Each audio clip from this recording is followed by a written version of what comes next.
Hello, I'm Michael Swaine, Senior Research Fellow in the East Asia Program at the Quincy Institute for Responsible Statecraft. Thank you for joining us today for a presentation and discussion of an extremely important 78-page report on Japan's Asia strategy, recently issued in Japan and here in the US in both English and Japanese. The English and Japanese PDFs, by the way, can be downloaded from the link included in this webinar's announcement. The report is entitled Asia's Future at a Crossroads, a Japanese strategy for peace and sustainable prosperity. It presents a new and, in my view, more realistic strategy for Japan's Asia policy than the one recently unveiled in Tokyo in its national security strategy of December 2022. Overall, the report argues that Tokyo should pursue a more proactive middle power diplomacy to mitigate US-China rivalry, avoid a sharp division in Asia, and prevent great power conflict. It advocates a wide range of security, economic, diplomatic, and political recommendations covering Japan's involvement in Asia. It reflects the culmination of over 4 years of study and debate among 11 prominent scholars and former practitioners of Japanese foreign policy and international relations, most of whom are based in Japan. For today's webinar, our panel includes 4 individuals. 3 of the project participants. Professor Yoshihide Soeya is Professor Emeritus at Keio University and has served as an advisor to the Japanese government. Dr. Kuniko Ashizawa is an adjunct professor at George Washington University and American University. And Mike Mochizuki is a non-resident fellow at Quincy, as well as a chaired professor at George Washington University in Japanese security studies. Professors Soeya and Mochizuki are the co-conveners of the project that produced the report we're discussing today. And last, but by no means least, we have Mr. Hitoshi Tanaka to provide his critique of the report. Mr. Tanaka served as Japan's deputy foreign minister and has been one of the key architects of its foreign policy in Asia. Now, the way we'll proceed is that Soeya-san, Mike, and Kuniko will each have 5 minutes to answer an initial round of questions, and Tanaka-san will have 10 to 12 minutes to give his critique of the report. After the first round of questions, if we have time, I may have time to follow up with a few questions or ask the panelists to respond to some of the points made by others.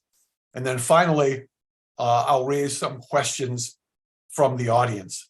So we only have 1 hour, so we'll move through this and hopefully cover all these areas. So to begin, to Soeya-san, I have 2 questions. First question is really sort of the most fundamental one, I guess, basic one, which is what motivated this Asia's Future research report?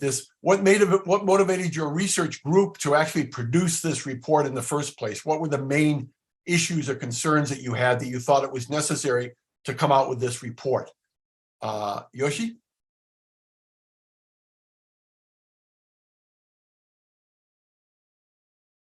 You're muted.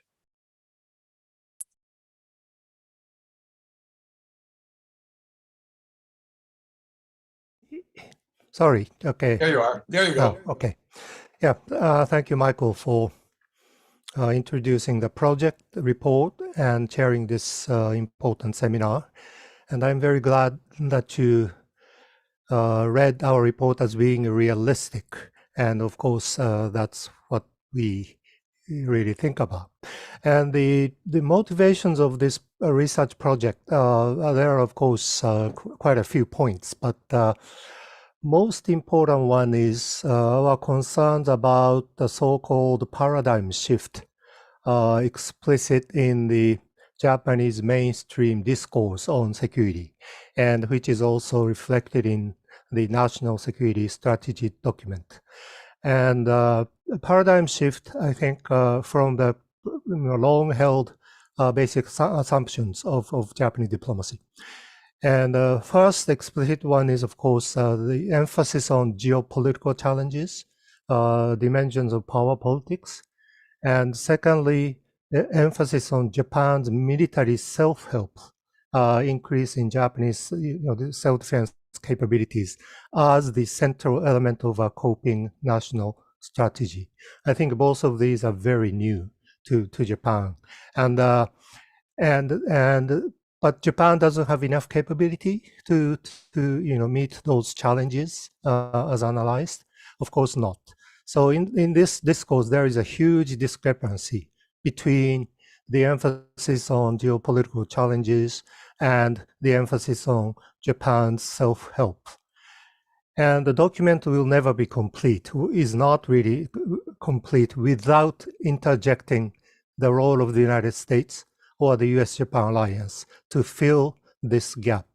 So this is the basic structure of the report and the main discourse in Japan in recent years. So literally, Japan is stuck with the United States, according to this paradigm.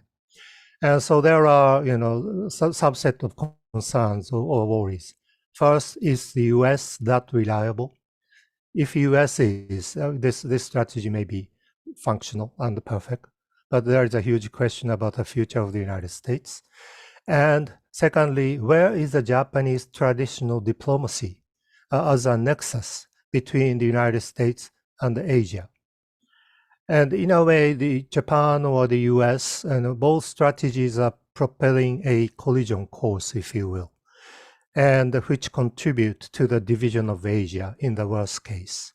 So these concerns were really behind the group, 11 scholars getting together and trying to think of an alternative, more realistic strategic vision. So, right. Well, just to follow up on that, then, what would you point to as the one or two of the specific policy recommendations that you find most cogent, most interesting of the report that relates to this this new alternative to the paradigm that's dominant now in Tokyo in its foreign policy? What would you point to as a couple of the recommendations that would be the most interesting? Well, all the recommendations should be interesting in the sense that they are somewhat alien in the discourse of Japanese security, and as a result of overemphasizing geopolitical challenges, and the discourse dismisses still remaining possibilities of consolidating, even coexistence with China, and consolidating cooperation among regional countries. And rather than raising, one or two, and well, if I may, one most controversial one to traditional sort of security discourse, people would be to ask the Japanese government to come out with more explicitly about their opposition to the so-called independence of Taiwan. And of course, at the same time, opposition to the use of force is equally important. But the spirit behind this sort of proposal is that these proposals, policy recommendation, could be a common denominator, so to speak, to build cooperation and work with other Asian nations to avoid a division in the regional order and build a regional network of what we call middle power cooperation. Great. Okay, thank you. Thanks very much, Yoshi. Well, let me turn to Mike now for a couple of questions. Mike, what do you see when you look at this report as the major potential friction between the strategy that was outlined in the report and the current nature of the US-Japan alliance in terms of both US and Japanese policies and expectations? Where are the major discrepancies in your view? You're muted as well, Mike.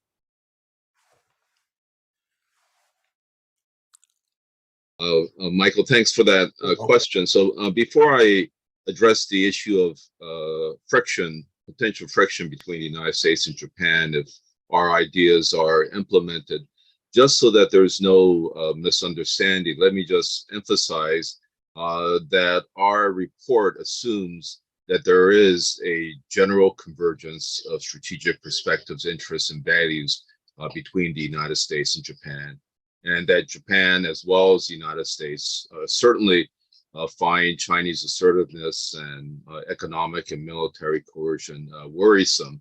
And we emphasize it many times in the report that the US-Japan alliance should continue to be one of the key pillars of Japanese foreign policy in Asia. And we also emphasize the importance of political and military deterrence.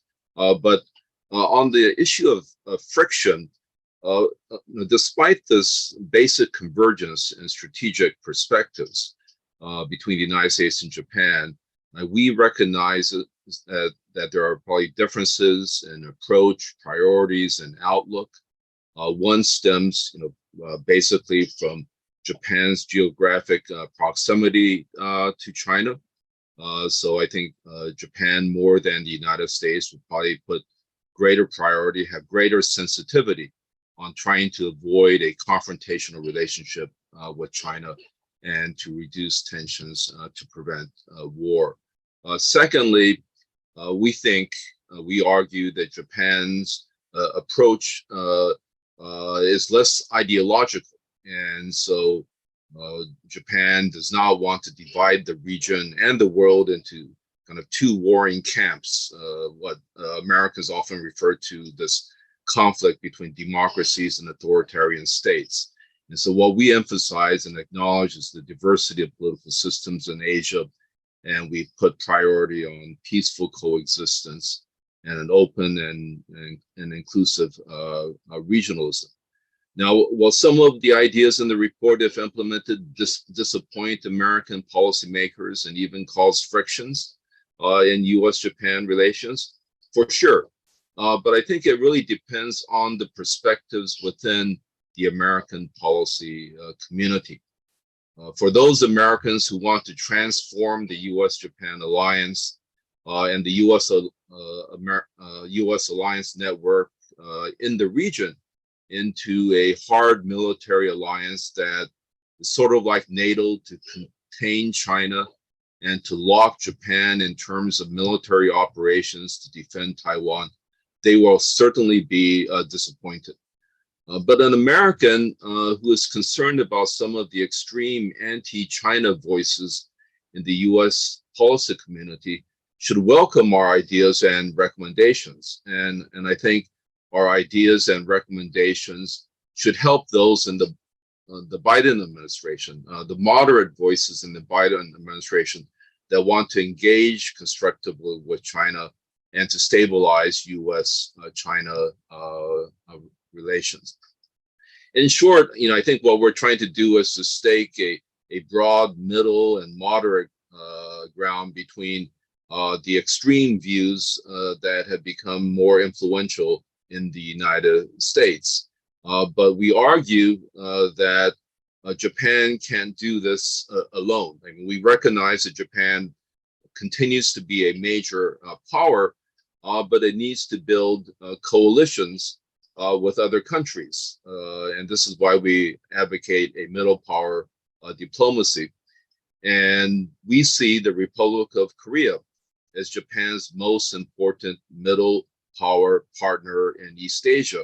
And I think our views might overlap with the so-called spirit of Camp David in August, but we want to kind of reorient the US-Japan, South Korean interaction so that there's greater emphasis on restabilization of relations with China, but also constructive diplomacy towards North Korea. And some of those ideas, I think, would certainly cause some friction among the hardliners in the US policy community. Great. Well, thank you. Well, speaking about middle power diplomacy, then, I mean, what's two or three things would you say to try to convince Washington and Beijing, for that matter, about the importance of Japan pursuing this kind of role? Because it's possible that one or both of these countries could see this effort, say from the United States perspective, as a way of weakening the alliance in a, maybe not intentionally, of course, but indirectly. So what would you say would be the best argument for putting forth this notion for the need for Japan to take a much more active role in leading middle powers? Right. Well, so for the alliance, for the U.S.-Japan alliance, and we certainly feel that the U.S.-Japan alliance remains important for deterrence. But the alliance should not be an end in itself. It is a means to an end, and the ultimate end is to maintain peace in the region. But we would argue that the way the alliance is being perceived sometimes in Washington D.C. Is an alliance to contain China, which could exacerbate a security dilemma with China, and in the end could make the region more unstable. So we see the importance of not only pursuing deterrence, but pursuing diplomacy. And an enlightened view of American interests should actually embrace that approach. But I know that given the paradigm shift that we see in the United States, there will be some who will not appreciate our ideas. But I think that would be an enlightened policy approach for the United States. And it will be the same towards China. I mean, we are not for appeasing China. I mean, we have many passages that are quite critical of China. But if China really is interested in peaceful coexistence and regional stability, then an enlightened Chinese view would be one that would embrace our ideas. Right. Okay. Thank you very much. Kuniko, let me turn to you now for a few minutes. We've just heard some comments about very concrete security issues, but in addition to that, the report also examines Japan's policies regarding regional economic and transnational challenges. So what are some of the policy issues in these areas that are addressed in the report? And what are the relevant recommendations that the report makes in these areas, Kuniko? Thank you. We saw this year regional economic arena and also transnational challenges at the area for Japan to kind of work in concrete manner to exercise the idea for the new Japanese diplomacy, which is middle power diplomacy, and also pro-US, but simultaneously more kind of independent, autonomous foreign policy.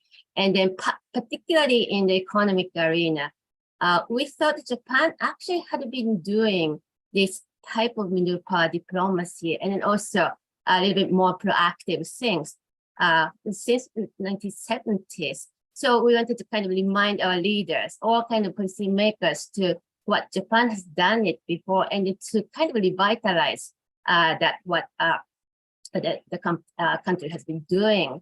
Because there's again, a Professor Soeya pointed out paradigm shift in thinking in Japan. And so that there will be, appears to be less emphasis on that achievement Japan has done.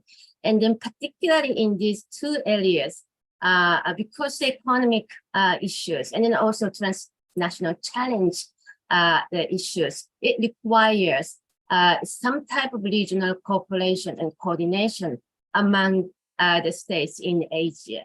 And so that we thought that Japan can utilize those mechanisms in a way to indeed prevent and avert division in Asia, because all middle powers and then also small powers in Asia do not want to see the sharp division in Asia. And then also because Japan is a leading middle power, still the second largest economy. So we wanted to kind of use this arena to Japan exercise a little bit more kind of see the visible, the diplomacy in a way to, contribute the more and see the regional public goods for sustainable kind of see the prosperities and also economic development. And then I can probably put only like maybe one or two examples in this 5 minutes. One example for this middle power diplomacy and avoiding division in Asia is our idea for the CPTPP, the Comprehensive Progressive Agreement on Trans-Pacific Partnership. For this particular section, we did propose Japan still should encourage the US to join in the future, maybe in the long term, but to join CPTPP. In the meantime, we also suggested, argued that Japan also need to encourage South Korea, which is really already ready to join, economically ready to join CPTPP, and then maybe other developed economies like EU even to consider joining CPTPP. So that it may see that mechanism, the disclaimer, as a more inclusive, in a way, in line with the open regionalism, which would definitely help the division of Asia. And then the last part of the CPTPP proposal is that we thought that we're going to also probably try to bring Taiwan and then also China together within CPTPP, because that would make sense for economically, but also politically. I mean, in terms of regional population, or to avoid the division in Asia. But in order to do so, there's a little bit hurdle to make both China and Taiwan to join. So our proposal also specified that Japan need to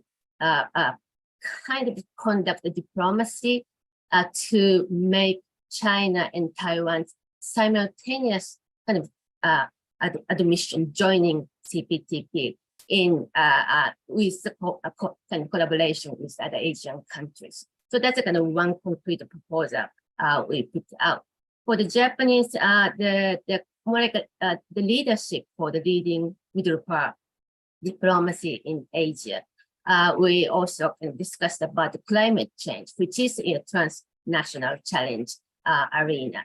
And then again, Japan has been doing the recently, I think, Japanese efforts for that, the climate change or environmental issues in Asia was a little bit slowed down. But we thought that Japan needs to revamp its effort to contribute that the Asian countries dealing with climate challenge and other environmental challenges.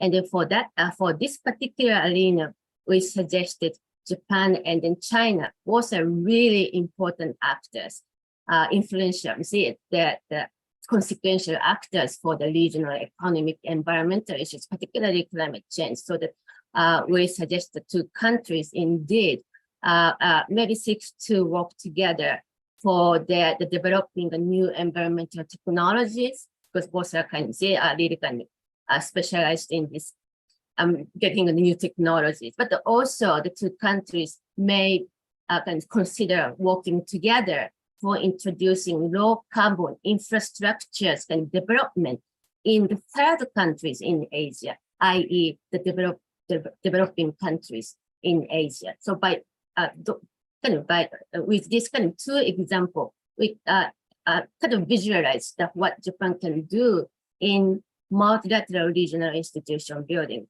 but also what Japan can do in cooperation with China in a way to proceed and pursue this middle path diplomacy. Great. Well, thank you very much, Kuniko. Now I'd like to turn to Tanaka-san. Tanaka-san, basic question, can you give us your comments on the report or your critique of the report?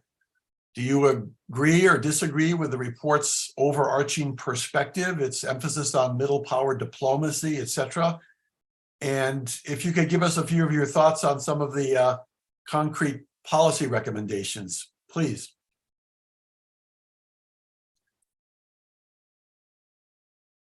I think you're muted.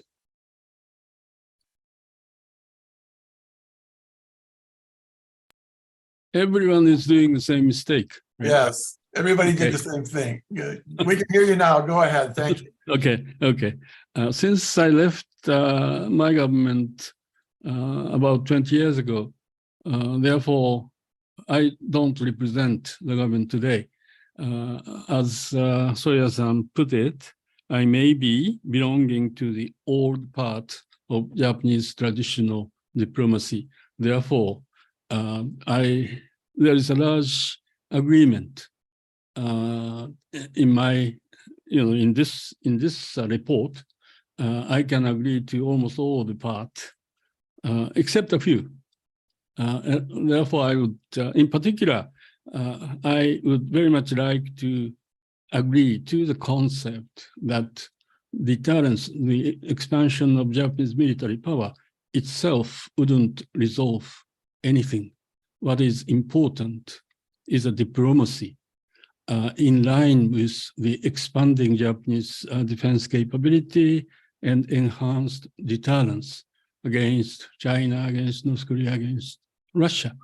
Therefore, two must go along with the enhanced deterrence and also diplomacy. And for that, Japan must be very proactive.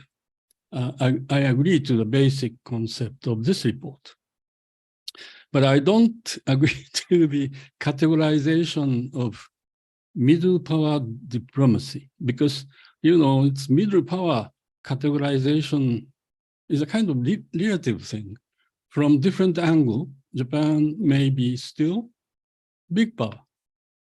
And small countries like Singapore, like Mongolia, they can play a very, very active, important role. Therefore, I think categorization of middle power, that bothers me a lot. Therefore, there is no point of categorizing Japan's diplomacy as middle power diplomacy. What is important is the substance of that diplomacy, not categorization of that diplomacy. My third point is a question of the Japanese basic goal, diplomatic goal. As Soeya-san and others said, we would not like to see a divisive Asia.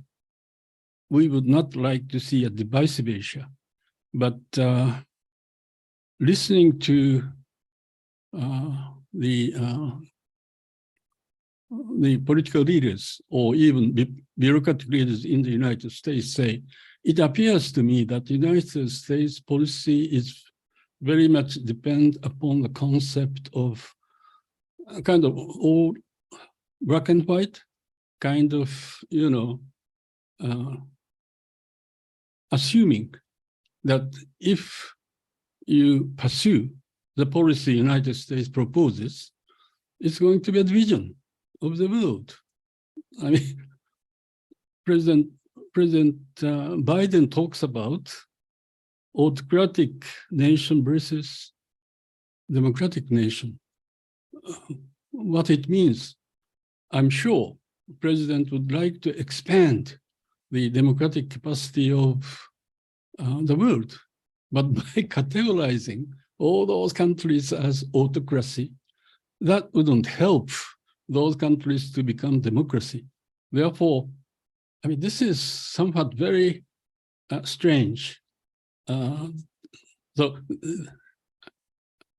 as I said, we would not like to see divisive Asia.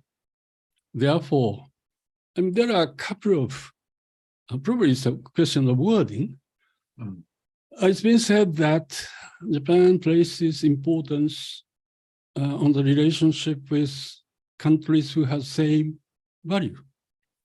But yet, if you look at Asia, Asia is known for a kind of diversity. There are different governance, there are different, sort of scale of economies, different culture, different everything. Therefore, by sort of emphasizing that we are pursuing stronger relationship with countries who have the same value. That, again, wouldn't help the region to be, in a sense, stabilized. In particular, the question is China. What is the best way for us to cope with China? And there is no question, I think everybody agrees, that there is a need for joint deterrence efforts on the part of United States and Japan based upon US-Japan Security Treaty. No question about it. But what is important is then what should be the diplomatic policy on the part of Japan. What is, in my view, what is the most important thing is our capability to change the policy on the part of the United States. It sounds ironic, but yet I think we talk about strengthening the alliance relationship. In order to strengthen the alliance, Japanese voice must be heard. It's not like Japan following the US lead all the time. I think what is important alliance function is for Japan to speak up, as this report says, for Japan to speak up, but at the same time, United States needs to listen to the view on the part of Japan. The question is, what would be the right way for us to be heard? Take, for instance, United Kingdom. UK probably is the most intimate alliance of the United States. But yet, I think United Kingdom is known for their very sort of talkative, talkative views vis-a-vis the United States during the time of Iraq and all sorts of things. They think that alliance role of allies like UK is to make sure that the policy on the part of the United States is sound, constructive, and for that, voice of United Kingdom was very much heard. Why? Because UK has got a leverage. Leverage, I mean, UK is situated in Europe. Unfortunate, Britain has left the EU, but yet the fact that United Kingdom was a member of European Union increased the leverage on the part of UK in, for the sake of their views being heard to the United States. Therefore, my view is, in order for Japanese voice to be heard by the United States, we have to have our own leverage. Our own leverage is our diplomacy to Asia. I mean, the sort of argument here is more or less the same, but yet my point is, in order for us, I think it is very important for us to strengthen our alliance relationship with the United States. Why? Because United States, is the largest power in the world, tends to be sort of, shall I say, self-assertive and unilateral to some extent. Therefore, someone needs to talk to them that this is an interest on the part of Japan, this is the interest of Asia as a whole.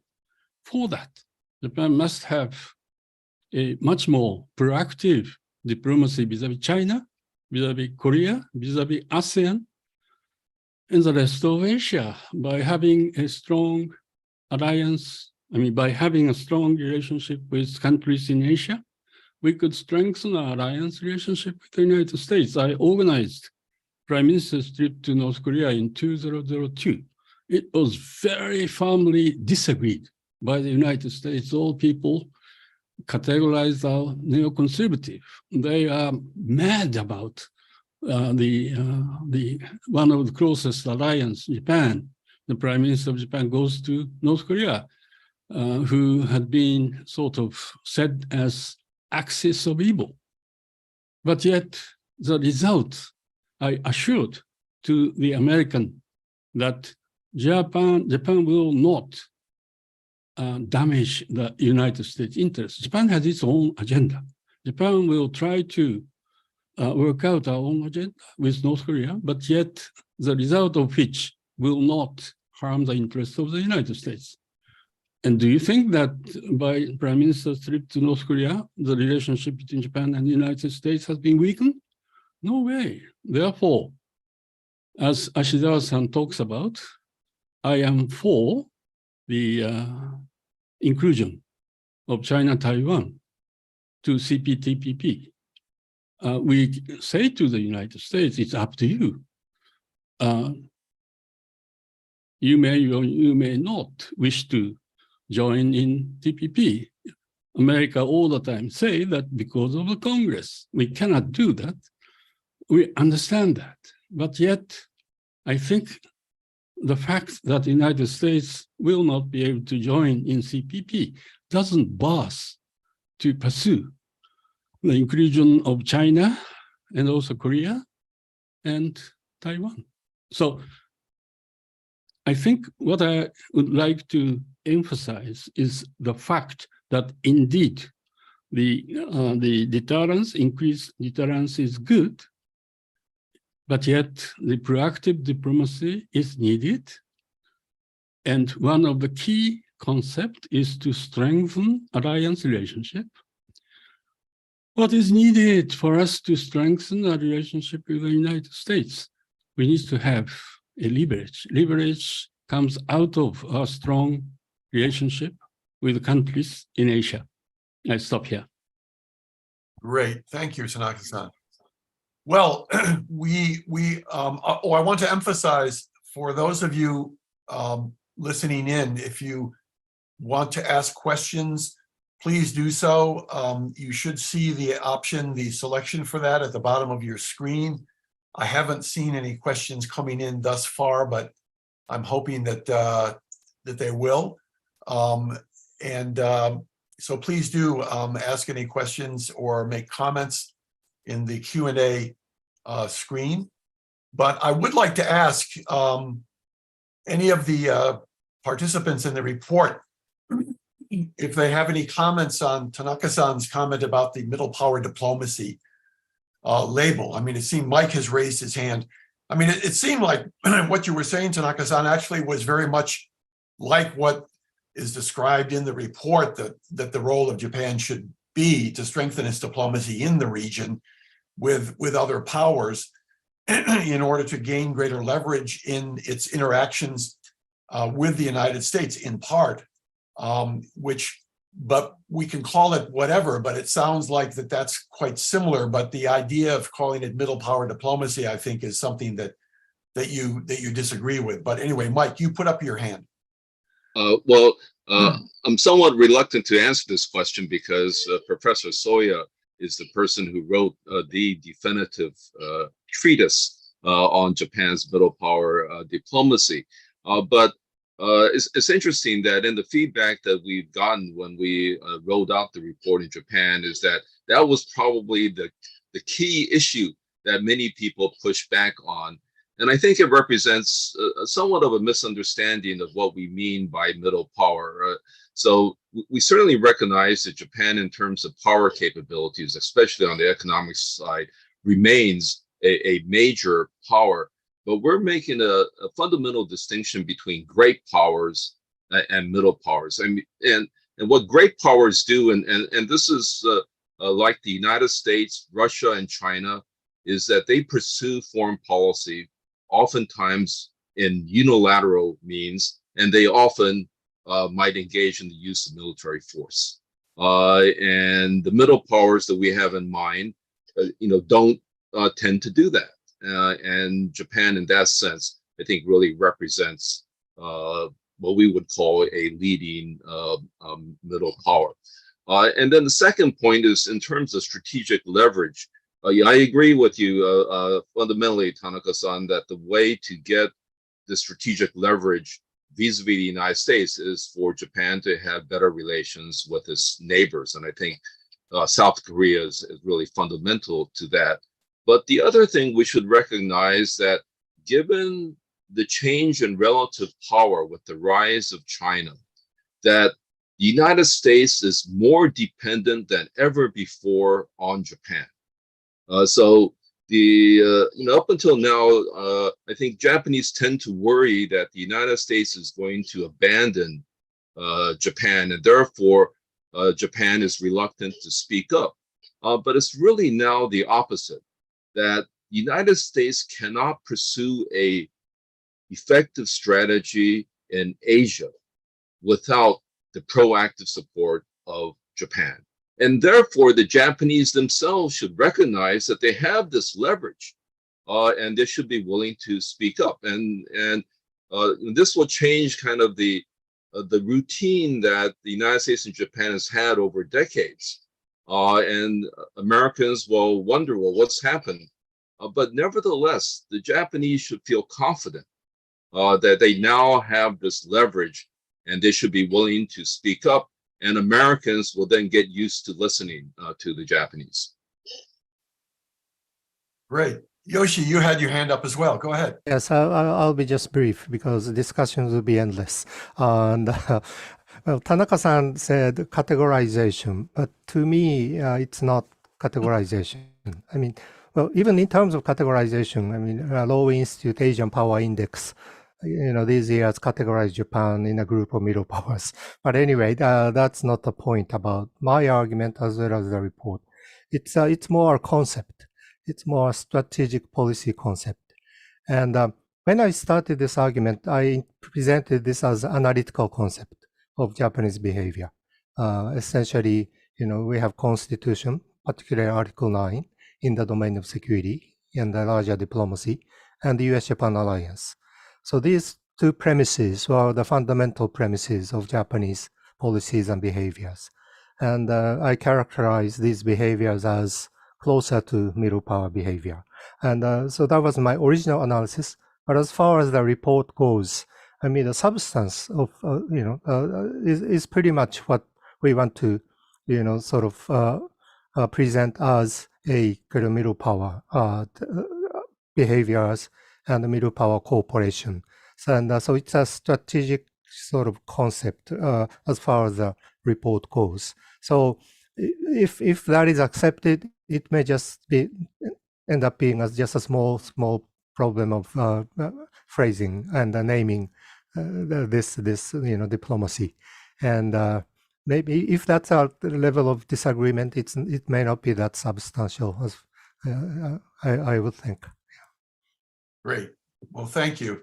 Oh, Tanaka-san, you put your hand up. Yeah, sure. This controversy or disagreement between myself and Soeya-san goes back to old age. Therefore, there's no point of repeating that argument again. But yet, I think Mike Mochizuki's intervention helped me in a sense, because if that were the case, if middle tower sort of concept is more to do with, the manner a nation approaches issues, then you can distinguish hard power like United States or hegemon power like China, Russia, or United States, and a country like Japan, moderate power.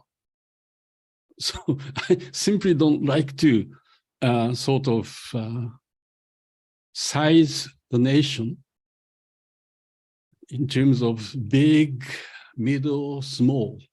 Right. We all are nation states. Therefore, I think that type of, again, I said categorization will not help the substance of that,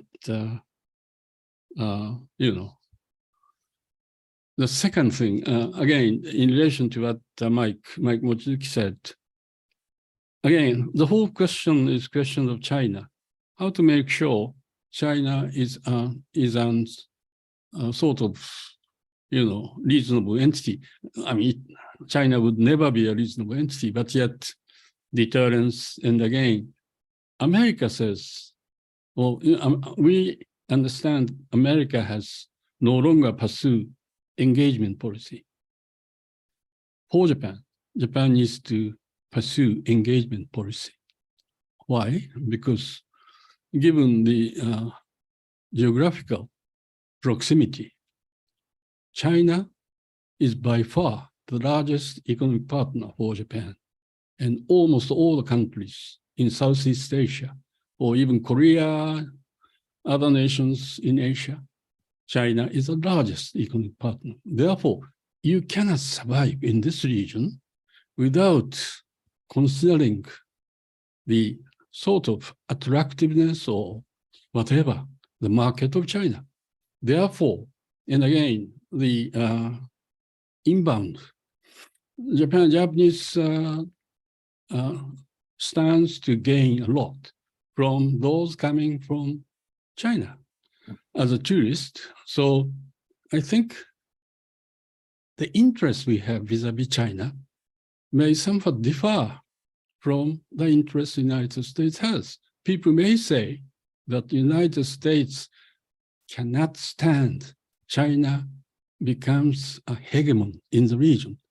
The United States cannot stand China overpassing the United States in terms of capabilities. But what bothers us a lot would be, end of the day, that sort of concept may lead to a military conflict in the region. We would like to avoid it by all means. The most sort of the closest possible military conflict would be Taiwan. Taiwan. I mean, all those government people or right wing in this country all the time talks about Taiwan would be the tomorrow, tomorrow Ukraine. And again, their campaign succeeded because by citing Taiwan as if the China would make a military aggression any day, Japan succeeded in expanding Japanese defense capability. That's fine. But yet, our interest is to avoid any military conflict in the region. So, end of the day, what worries me most is even security interest may differ. So that's the reason why I say the closest dialogue, closest discussions between Japan and United States is essential. I have been discussing with the United States all the time economic matters, the Okinawa issue, and all this kind of nasty issues. America is a mighty, mighty nation.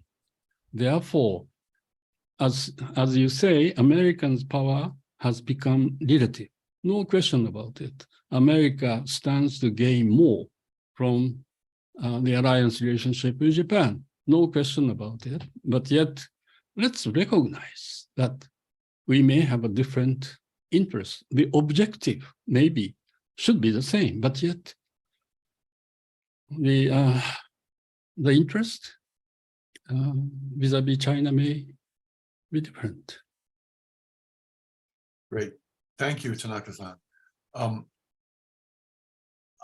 Let me turn now. We just have a few minutes left, 10 minutes left to some of the questions. And I want to try to combine some of them because we have quite a few questions that relate to Japan's stance vis-a-vis Taiwan. And Tanaka-san just mentioned that. And some of us have also mentioned that already. And somebody, I think it was Kuniko, I can't remember, said that in the report there is a statement about Japan needing to be more clear in its opposition to Taiwan independence as a unilateral action. But I'd like to, by way of channeling the questions, I'd like to ask any members of the panel here if they could comment a little bit more on what the report says Japan's posture should be overall vis-a-vis the Taiwan issue, in terms of both defense posture and diplomacy. What is the bottom line of the report on that question, Japan and the Taiwan issue? Would anybody like to comment on that?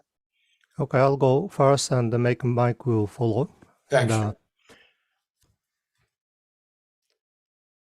Well, I think the bottom line is stabilizing the status quo over the Taiwan Strait. But of course, difficulty has to do with the fact that things are changing, somewhat dramatically. So conditions behind a status quo over the Taiwan Strait are changing, but still the importance of maintaining status quo for the time being, I think, may not change.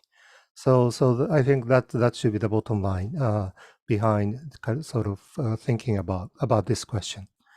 And if I may, there was a very interesting question in this Zoom function from Moriyasu-san, Ken Moriyasu,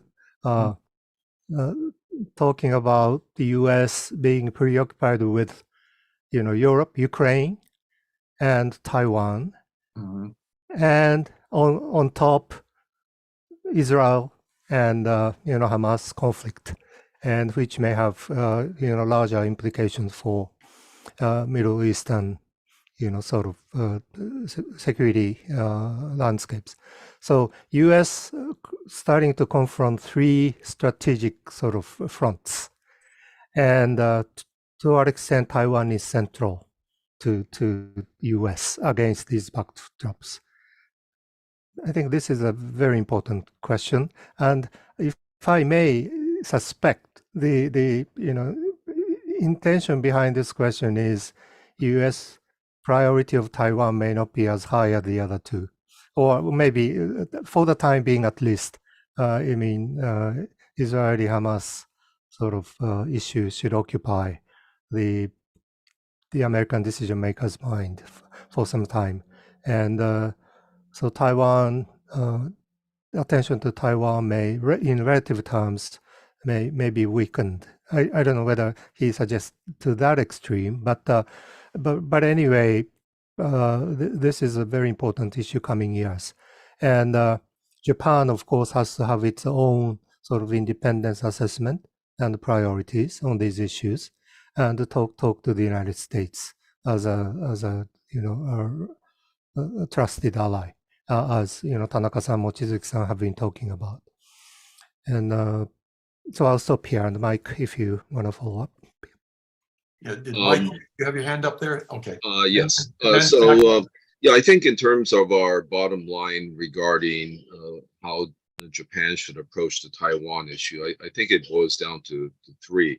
One is that despite kind of the expectations of many American policymakers, Japan should be very prudent and cautious about moving forward on joint military planning and coordination directly for the defense of Taiwan. And given the sensitivity of this issue because of the past, such a move is likely to be much more provocative towards China. But at the same time, we believe that Japan should kind of fill out its defensive defense doctrine, what the Japanese call senshuboe. And so we are supportive of Japan investing more on the right kind of defense capabilities. And the more Japan is able to defend itself, especially the Southwest Island chain, because the Southwest Island chain is so close to Taiwan, the coast of Taiwan, Japan having the ability to defend itself could complicate Chinese military planning and thinking regarding the use of force against Taiwan, and that would enhance deterrence. Secondly, we believe that Japan should provide much more robust, credible assurances towards China about its stance on the status of Taiwan. As Professor Soeya said, Japan's interest, just like the U.S. interest, is in terms of maintaining the status quo. But that means that Japan does not support the formal independence of Taiwan. And Japan should actually say that. And so far, it seems that Prime Minister Kishida is quite reluctant to say that, and only refers to the 1972 communique, which was kind of implicit about that. But the United States has already stated explicitly that the United States does not support the independence of Taiwan. I think it would be good if the Japanese government would state that explicitly. And then the third point is that I'm all for Japanese politicians, going to Taiwan to promote cultural, economic, social interactions between Japan and Taiwan. But I think that it would be wrong for Japanese political leaders when they go to Taiwan to send the wrong message to Taiwan that Japan is now ready and willing to use this self-defense force directly for the defense of Taiwan. Unfortunately, I think some people in Taiwan have that impression that Japan is about to go and defend Taiwan. And so the message that Japanese leaders should